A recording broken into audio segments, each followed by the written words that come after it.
안녕하세요. 브라이언입니다. 오늘은 우리 뇌에 영향을 주는 술, 담배, 커피에 대해 이야기하겠습니다.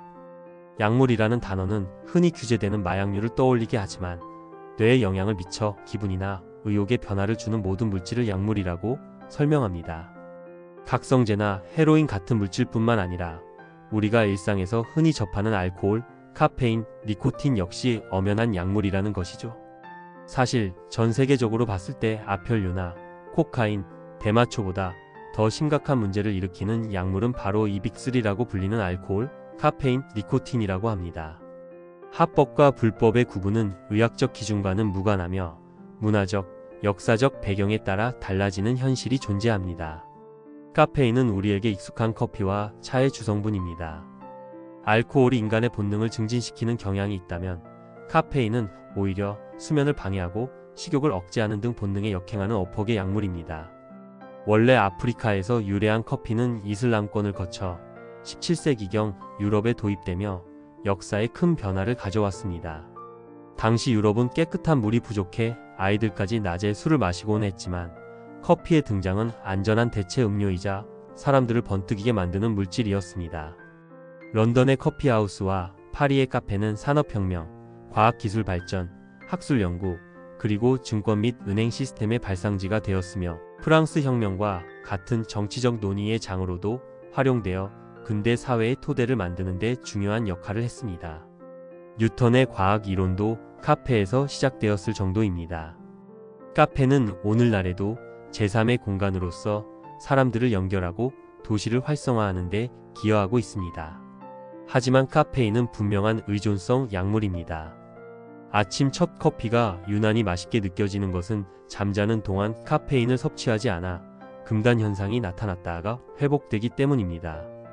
카페인은 환각이나 망상을 일으키지는 않지만 과도하게 섭취할 경우 공황 발작과 같은 불안감을 유발할 수 있으며 어느 일정량 이상을 섭취하면 심장이 멈출 수도 있는 위험한 물질입니다.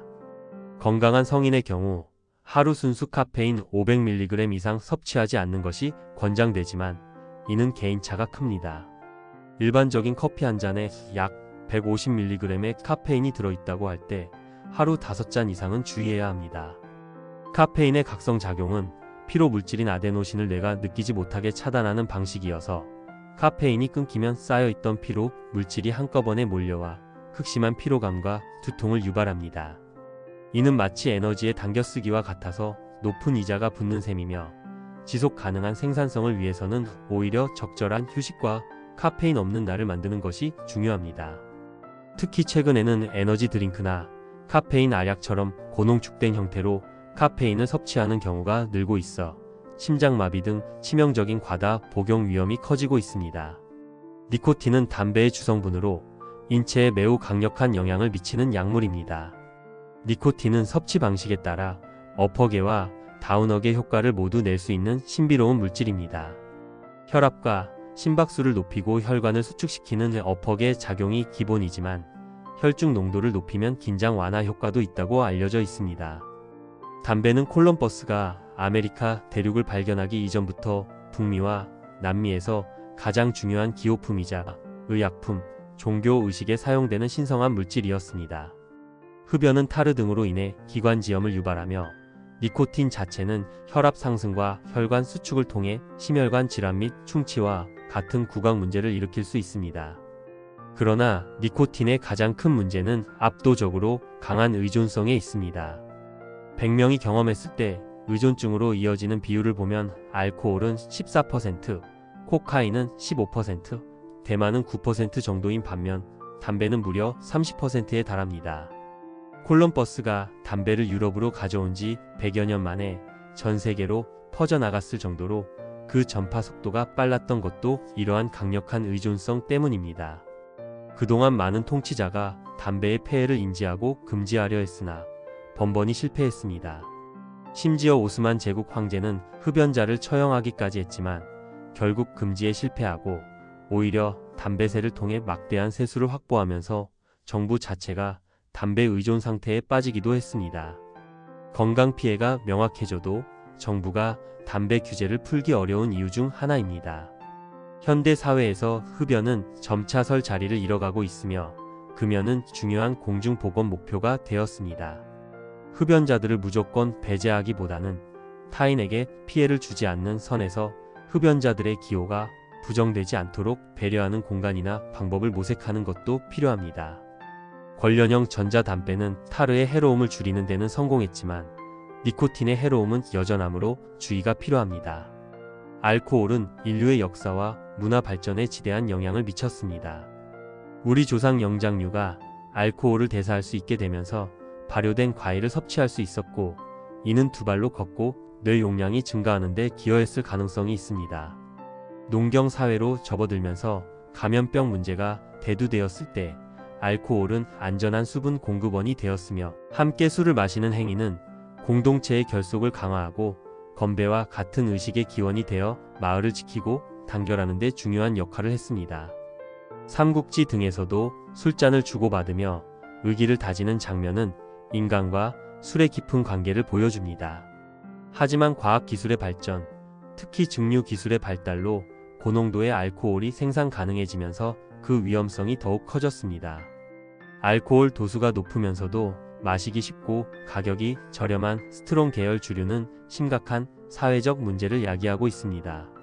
사람들은 맥주와 같은 속도로 이 술을 마시게 되어 과도한 만취 상태에 이르기 쉽고 길거리에서 쓰러지는 등의 상황이 빈번하게 발생했습니다. 특히 음주에 익숙하지 않거나 술의 맛을 싫어하는 젊은 여성들, 그리고 어려움을 겪는 이들이 정신안정제처럼 알코올을 사용하는 경향이 있습니다. 전체적인 알코올 소비량은 줄고 있지만 젊은 여성의 음주량은 오히려 증가하거나 정체되어 양극화 현상을 보이고 있으며, 이는 젊은 여성의 자살률 증가와도 관련될 수 있다는 우려가 제기됩니다. 알코올은 모든 약물 중에서 내장에 가장 큰 피해를 입히는 약물로 간주됩니다.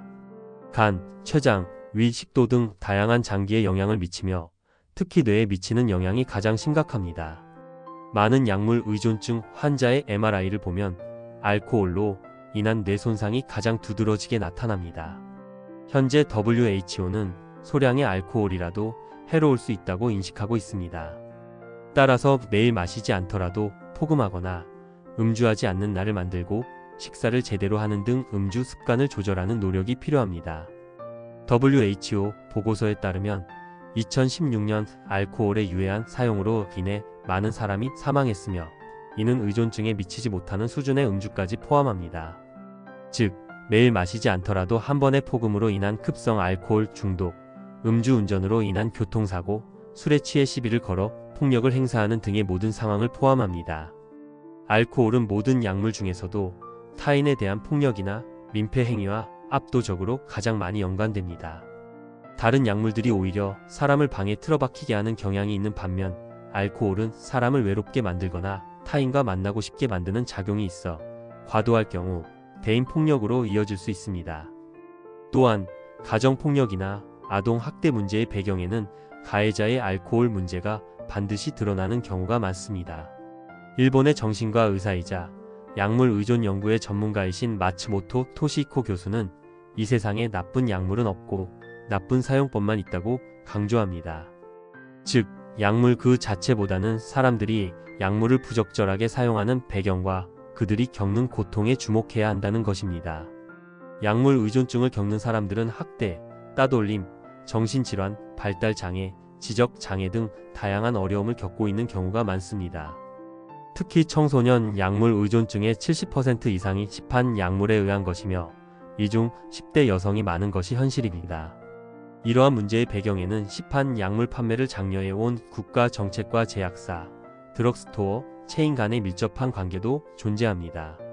단순히 약물을 금지하거나 규제하는 것만으로는 근본적인 해결이 어렵습니다.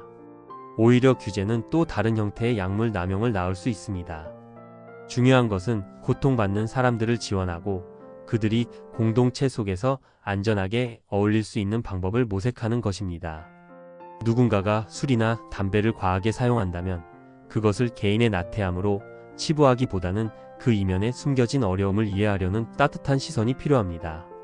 담배를 피우는 공간이든 차를 마시는 카페든 술을 마시는 자리든 사람들이 모여 유대감을 형성하고 고민을 나눌 수 있는 서드 스페이스는 사회에 긍정적인 영향을 미칠 수 있습니다.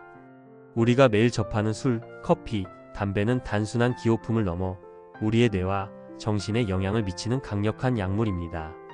인류의 역사와 함께하며 문명 발전에 기여하기도 했지만 잘못된 사용은 개인과 사회에 심각한 피해를 가져올 수 있습니다. 이는 마치 강물이 우리에게 생명을 주고 풍요를 선사하지만 범람할 때는 엄청난 재앙을 가져오는 것과 같습니다.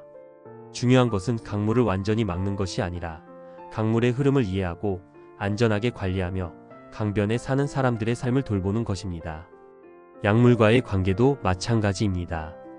약물을 탓하기보다 약물에 의존할 수밖에 없는 사람들의 고통과 사회적 배경에 관심을 기울이고 모두가 건강하고 안전하게 공존할 수 있는 방법을 함께 찾아나가야 할 때입니다.